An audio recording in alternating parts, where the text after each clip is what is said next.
Hey there, lovely soul, welcome back to Noah's Stories. Sometimes, the whispers in the dark can roar louder than any shout in a crowd. They drift through ballrooms, across dinner tables, down fluorescent-lit hallways, until they settle inside someone's soul, where they begin to take root as truth. For Julian Hale, once the golden name in architecture, those whispers didn't just brush past his ears, they echoed through every quiet corner of his mind. At 37, Julian had crafted structures the world stood in awe of, buildings that reached for the sky like metaphors of endless ambition. But behind the glass walls and flawless blueprints lived a man trapped inside nameless memories and relentless rumors. A public divorce, a wife who walked away claiming he couldn't give her a child, and a heart that had stopped believing in miracles. They said Julian was cold, detached, a genius imprisoned in his own gilded cage. They weren't wrong, at least not entirely. For a time he believed them too. Until one May evening, when a painting pulled him to stillness amidst the noise. And then, a pair of eyes, deep, perceptive, knowing, began to rewrite the story he thought had already ended. This isn't just a love story. It's a resurrection, where whispers turn into light. Julian had never liked crowds, but that evening, out of a reluctant promise to Cam, his college roommate and oldest friend, he found himself at a tucked-away art gallery in Chicago's River North. Outside, rain drizzled like silver threads. Inside, the air buzzed with jazz music, murmured critiques, and the clink of wine glasses filled with curated charm. He planned to walk through, quickly, politely nod, and disappear, until a single painting made him stop. It was a large canvas, deep blue tangled with streaks of gold like light fighting its way through shadow. No clear shapes, no defined figures, but the emotion in it, raw and desperate, was unmistakable. Julian stood frozen, not by its technique, but by the way it made him feel. Seen. "It's like hope struggling to survive, isn't it?" a voice beside him said, soft as wind brushing the back of his neck. He turned. She wore a flowing, earth-toned dress. Her curls swept into a high twist, adorned with delicate gold pins that caught the gallery lights. But it was her eyes that held him, dark brown, unflinching, and full of quiet knowing. "Or like pain learning how to forgive," Julian murmured. She smiled, a gentle, assured curve of the lips. "I'm Amarignoni. I curated this show." Julian shook her hand. "Julian Hale. I'm not great at interpreting art, but I know when I feel something." "Then you're feeling," Amara tilted her head, a playful gleam in her gaze. "Art doesn't need to be understood, it only needs to be felt." And in that moment, amid clinking glasses and oil paintings catching soft light, something shifted. A new story, unspoken but certain, had just begun. After that first meeting, Julian left the gallery with Amara's slender business card tucked in his jacket pocket. But the impression she left behind was anything but slender. It followed him through the night, hidden behind the sound of rain tapping the windows, in the way the streetlights blurred across the windshield. It had been a long time since something, or someone, stirred his soul like that. Quiet, unfamiliar, and achingly real. He almost texted her that night, but then hesitated. It took him 2 more days to gather the courage to call. "Amare, it's Julian Hale." A brief pause, and then her voice gentle with the unmistakable hint of a smile. "I was starting to think you wouldn't call." Their first date was at a cozy little cafe in Old Town. A soft Saturday morning, sunlight slanting through the blinds, worn wooden tables, and jazz humming low in the background. They spoke as though they'd always known each other. About the painting that had stopped him, about the buildings Julian had designed, about how a space could sometimes listen back to the people inside it. Amara spoke of her childhood in Zimbabwe, of moving to the US at 13. "In a new country, I learned to observe before I spoke. Maybe that's why art became my first language." Julian told her about sleepless nights over design boards, the emptiness that lingered even when every light in his penthouse glowed, and how he had built an empire of steel to avoid facing himself in the mirror. Their next meetings came like breezes: a rainy night exhibit, an old bookshop tucked between alleyways, a hand-knit scarf Amara brought him one morning because you look like someone who forgets to dress warm. No one dared name it love, but they both knew something was growing, softly, steadily. Not a wildfire, but something slow and certain. A warmth that reached corners of the heart long left untouched. And in the stillness of night, alone in his glass apartment, Julian began to feel something else. Fear. What if Amara found out the rumors were true? What if she saw the broken pieces he'd hidden beneath success and charm and walked away? The first time Amara came to Julian's apartment was on an early June evening when the sun still lingered past 8 p.m. and the cicadas hummed faintly from a distant park.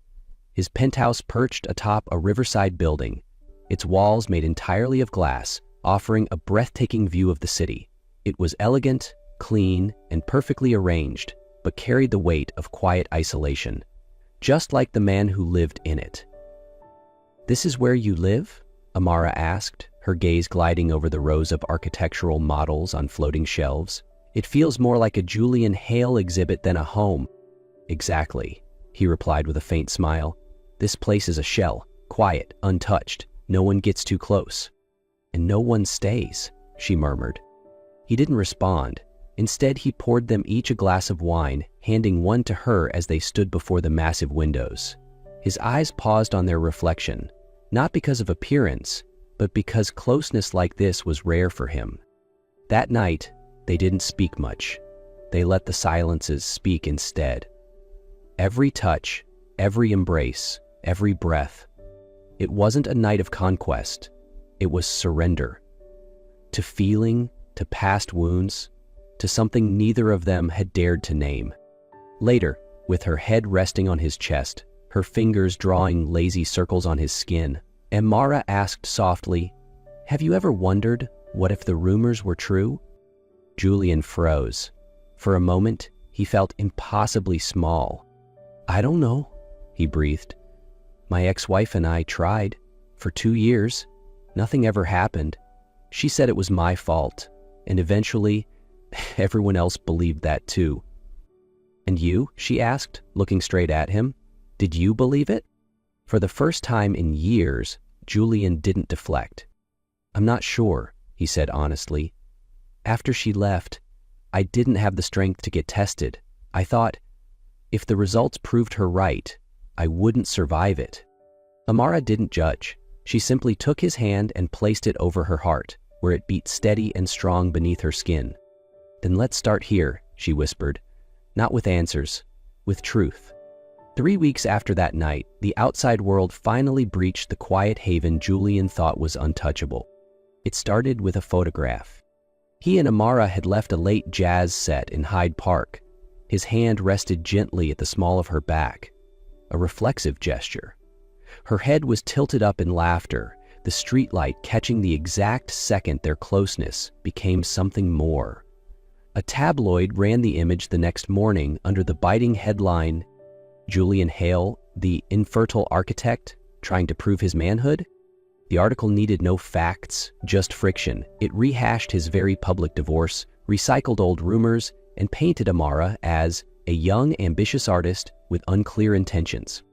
Amara saw the screenshot before breakfast, sent by a colleague.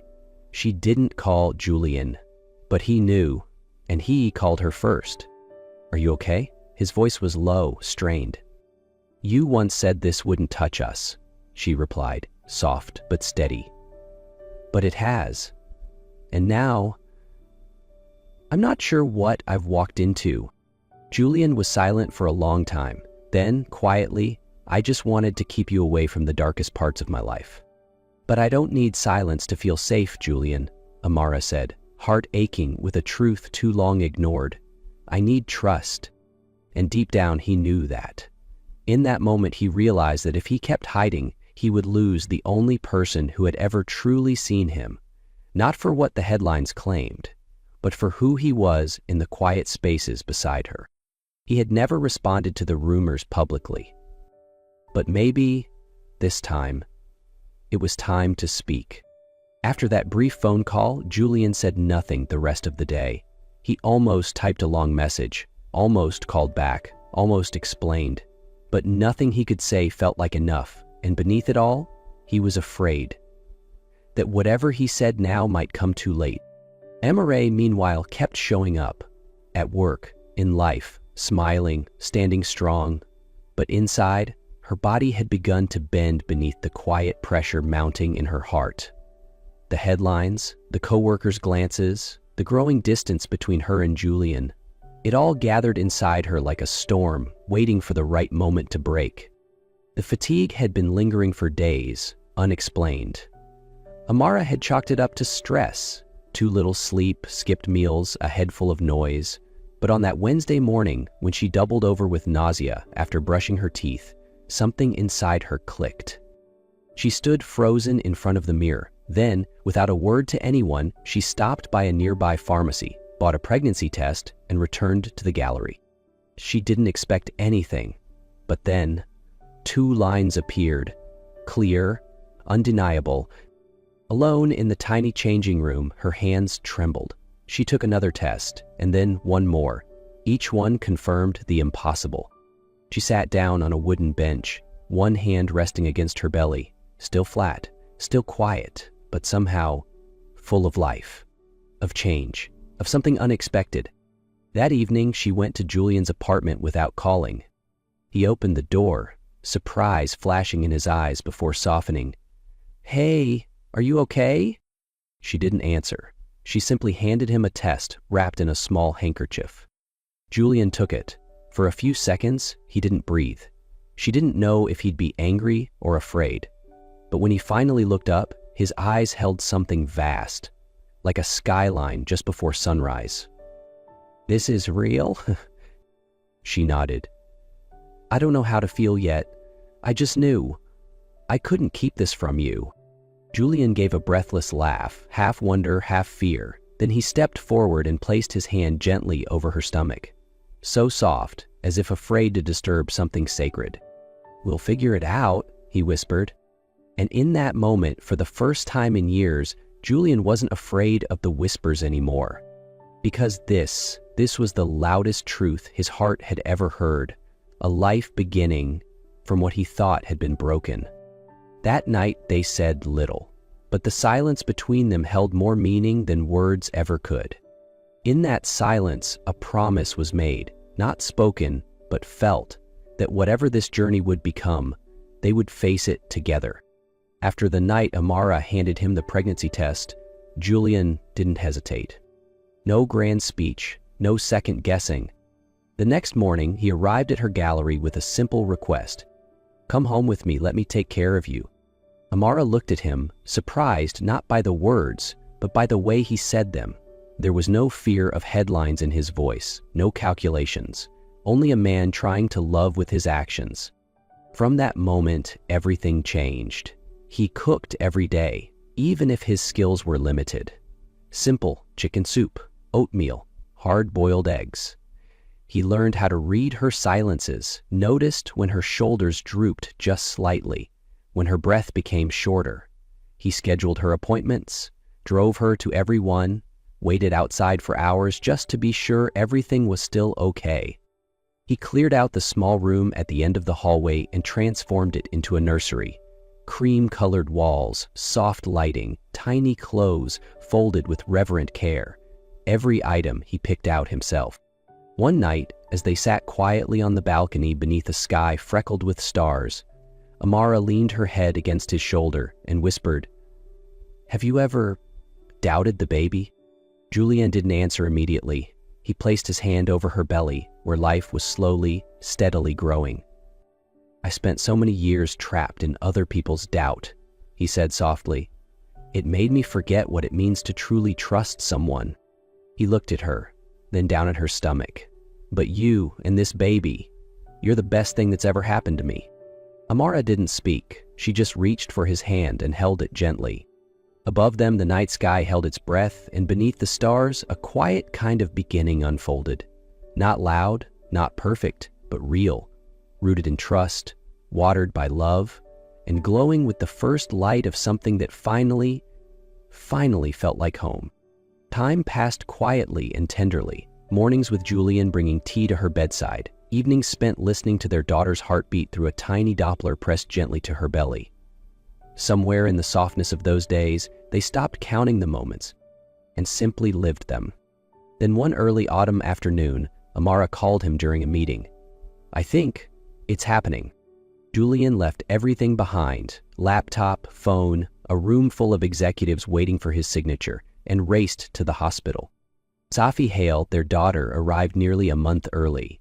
Tiny, yes, but the moment she cried, sharp, strong, undeniable, Julian's world cracked open. He held her for the first time and wept, not from fear or sadness, but from something far greater, a miracle he once believed was never meant for him.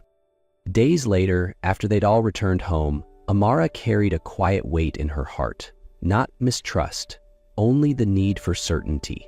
Without telling Julian, she took Safi for a DNA test. The result arrived days later. They were father and daughter. That evening, after Safi had drifted to sleep, Amara placed the sealed envelope on the table in front of him. Julian opened it slowly. "Read every line, once, then again." "And then," he cried, not from surprise, but because something long lost had finally returned, his sense of truth, of belonging, of being enough. He walked to her, arms open, heart full, and pulled her close, as if gathering every broken piece and holding it back together.